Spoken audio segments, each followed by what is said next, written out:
Muito bem, voltamos ao vivo direto de Brasília. O nosso convidado hoje do Tribuna Independente é o ministro Moreira Franco, da Secretaria de Assuntos Estratégicos da Presidência. Comigo à mesa, os meus colegas aqui de Brasília, Paulo de Tarso Lira e Denise Rotenburg, do Correio Brasiliense.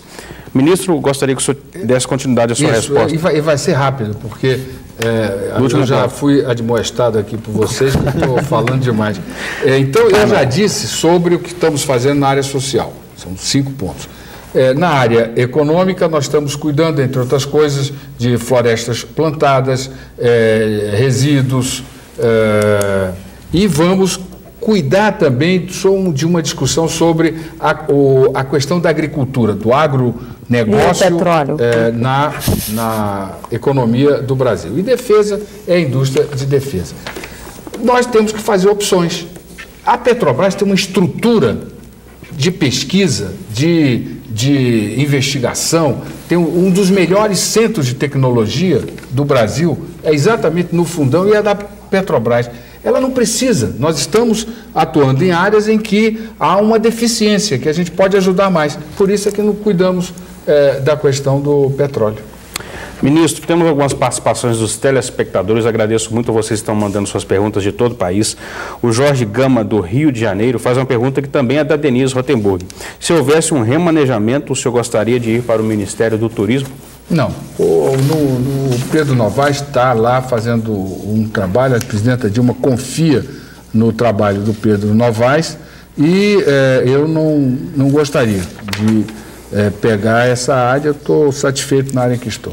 O secretário municipal de Cultura, Turismo e Esporte e Lazer, Ailton Nunes Guimarães, lá de Cardoso Moreira, no Norte Fluminense, emancipado no seu governo em 30 de novembro de 89. Ele agradece muito o seu apoio.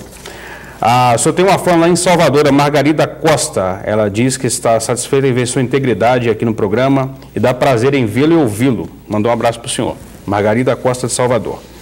E lá de Salvador também, a auxiliadora Moloni faz um comentário. O ministro está falando de mudanças na classe média, mas não tem condições de mudar porque no Brasil não existe justiça.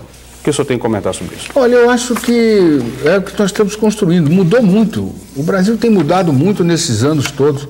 E o que nós estamos trabalhando é exatamente para isso. É para ter justiça social. O que nós queremos é uma sociedade democrática, uma sociedade em que haja pluralidade de oportunidades, uma sociedade em que as pessoas tenham dignidade, as pessoas tenham seus direitos respeitados, que haja justiça fiscal. É intolerável que as pessoas pobres no país paguem de imposto 48% do seu orçamento. E os ricos não pagam tudo isso. Então, a justiça que nós estamos querendo é esta, é uma justiça que permita dar dignidade à vida, ter esperança na vida. E eu acredito que isso é possível e eu luto muito para construir objetivamente isso. O Emilson Nunes Costa, perdão, Paulinho, o Emilson Nunes Costa, ele não fala de onde é, mas ele tem uma pergunta interessante. As ideias do senhor no governo se assemelham mais com as do Mangabeira Unger ou as do Samuel Pinheiro Guimarães, que foram seus antecessores na pasta? Olha, ambos são pessoas extremamente talentosas. Conheço os dois há muitos anos. O Mangabeira, ele se dedicou muito à questão da defesa, ele focou na questão da defesa. O Samuel, ele focou na construção de um projeto Brasil 2022 e nós estamos fazendo esse programa que eu já relatei aqui, quer dizer, eu estou querendo dar um sentido mais objetivo, em que permita entregar produto. Nós precisamos ter produto, nós somos o órgão do Poder Executivo e precisamos entregar produto. O nosso produto são políticas públicas, então nós precisamos entregar produtos que permitam cumprir os objetivos que temos com relação à nova classe média, produtos que permitam que nós possamos cuidar no Brasil das nossas crianças, de 0 a 3 anos. E a juventude, por exemplo, é uma tragédia. Nós nunca conseguimos, até hoje, ter uma política para a juventude que dê resultado. E nós estamos vendo que no mundo todo a grande crise de emprego está exatamente aí na juventude. Ministro, você citou o Pronatec, que é uma espécie de ProUni para escolas técnicas. Recentemente, o governo federal lançou um programa de bolsas de estudo no exterior para alunos justamente esses beneficiados pelo ProUni. Mas no Conselho de Desenvolvimento Econômico e Social, presidido pelo senhor, os empresários demonstraram resistência a dar os 25% de bolsas que cabem a eles. A alegação deles é a seguinte: corre-se o risco de estudantes enveredarem por um caminho acadêmico, o empresariado contribui com esse projeto e os estudantes ficarem no exterior em uma tese acadêmica e não trazerem retorno para o país.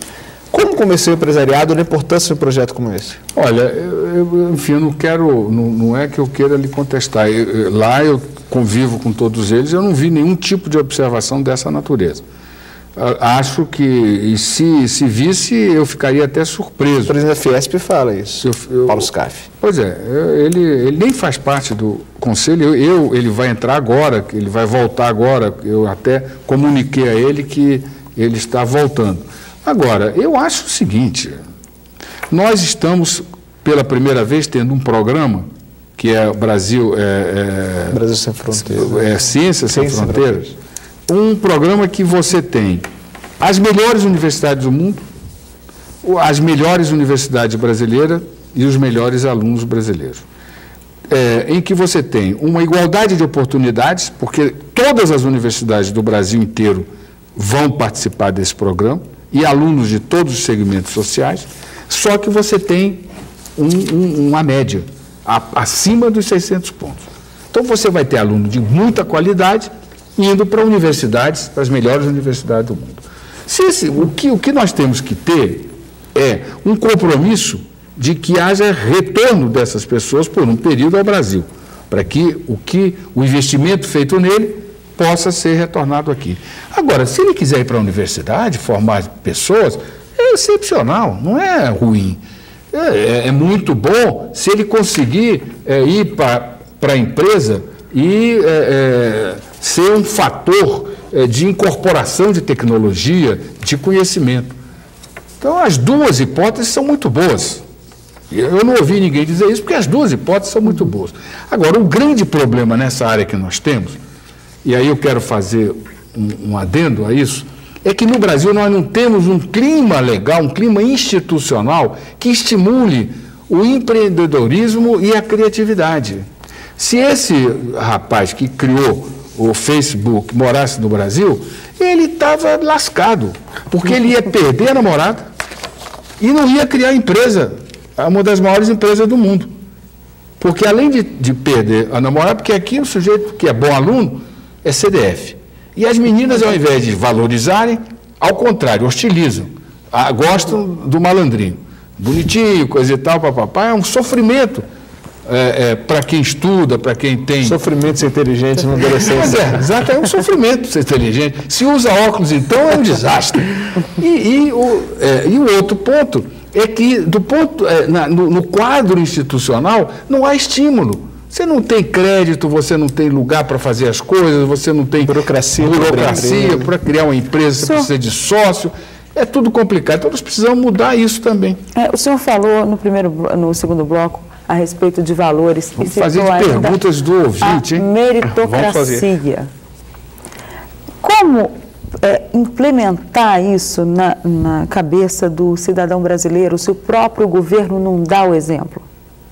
Na hora de distribuir os cargos, quem o partido indica, não sei o quê. Não existe a meritocracia para a pessoa virar ministro de Estado, virar presidente de um poder.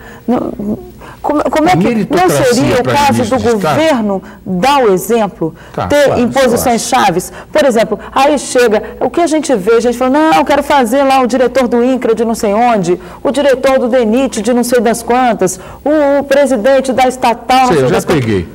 Eu acho isso seguinte, não é, o governo não deveria dar o exemplo. Você já falou isso, eu concordo. O governo deveria e deve dar. E por que não faz? O governo se não tem voto no Congresso, é isso? Eu falo a você. Não, tudo bem, ministro, mas porque a gente se empolga. Tudo bem, eu também me empolgo, mas não dá para ser os dois falar ao mesmo tempo. Eu concordo em gênero, número e grau com você. E acho que o problema que nós estamos vivendo hoje é porque chegou um limite que é intolerável. Não dá para ser assim. O que está se vivendo hoje no Brasil, o que está e a presidenta Dilma está enfrentando, mostra claramente que esse padrão chegou ao limite. Esse modelo está esgotado. Nós precisamos, e aí o seguinte, eu venho aqui, e como eu, ela e como todos nós, pessoas responsáveis, vêm aqui e diz, nós precisamos ter universalidade de oportunidades e meritocracia. Não é só você, está entendendo? Porque se você tem oportunidades para todos, não significa que todos sejam iguais. Tem uns que trabalham mais que os outros, tem uns que não tem padrinho e tem que ralar. Então, nós temos que discutir, como eu estou discutindo isso aqui. Antes de você colocar esse problema, eu já tinha posto. Porque isso é fundamental. Nós temos que ter não só a igualdade de oportunidades, a meritocracia, como a diversidade de oportunidades. Ministro. E a segunda chance. Rico tem direito à segunda chance. Se você está fazendo direito, aí no meio você diz, não, eu não quero fazer direito, eu não gosto de direito, eu quero fazer jornalista, eu quero ser jornalista. Você sai da faculdade, vai para a faculdade de jornalismo, ninguém vai lhe cobrar nada. Vai ser pobre e vai pensar em ter segunda chance. Você não consegue. Então é o seguinte, uma sociedade justa, que tem esses valores, ela tem que ter quer dizer, que queira ter esses princípios, ela tem que ter esses valores. E nós temos que estar cobrando esses valores. É claro que vai ter gente sempre que está querendo dar uma de esperto, mas nós temos que inibir, que punir, que constranger esses espertalhões. Esse ambiente que você fala, na máquina pública, ele vai mudar. Eu não acho que o exemplo de ministro, no caso, seja um bom exemplo, porque é um cargo político. É um cargo político, é um cargo que você não tem como fazer teste para ministro. Agora, você tem que ter uma burocracia que seja ela fundada no conhecimento e no mérito. Não dá para você ter o número de cargos em comissão que se tem no Brasil. Mas você esbarra também no interesse dos sindicatos. Por exemplo, São Paulo, no interesse dos sindicatos. Por exemplo, São Paulo, os professores que formam os alunos com base na meritocracia são resistentes à avaliação de desempenho. Então, como incutir na cabeça do funcionalismo público também essa importância da meritocracia, da avaliação de desempenho, tirando deles o discurso de que isso geraria uma perseguição política, por exemplo. Mas isso aí eu acho que é uma grande luta ideológica. Essa é uma grande que você tem toda a razão.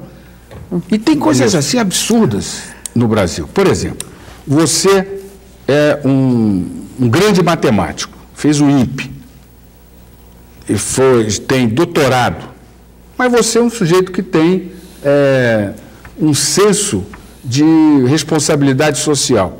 Você diz, bem, eu sei muita matemática, tenho um currículo excepcional, dou aula na universidade e quero dar aula do segundo grau. Você não pode dar, porque só pode dar aula no segundo grau quem fez licenciatura. Não adianta você tá entendendo? Ter feito o INPE, ter feito doutorado em matemática, ser um cobre em matemática, reconhecido, que você não pode ir dar aula na escola de segundo grau. Quer dizer, isso é um absurdo. Por quê? Por causa dos interesses corporativos.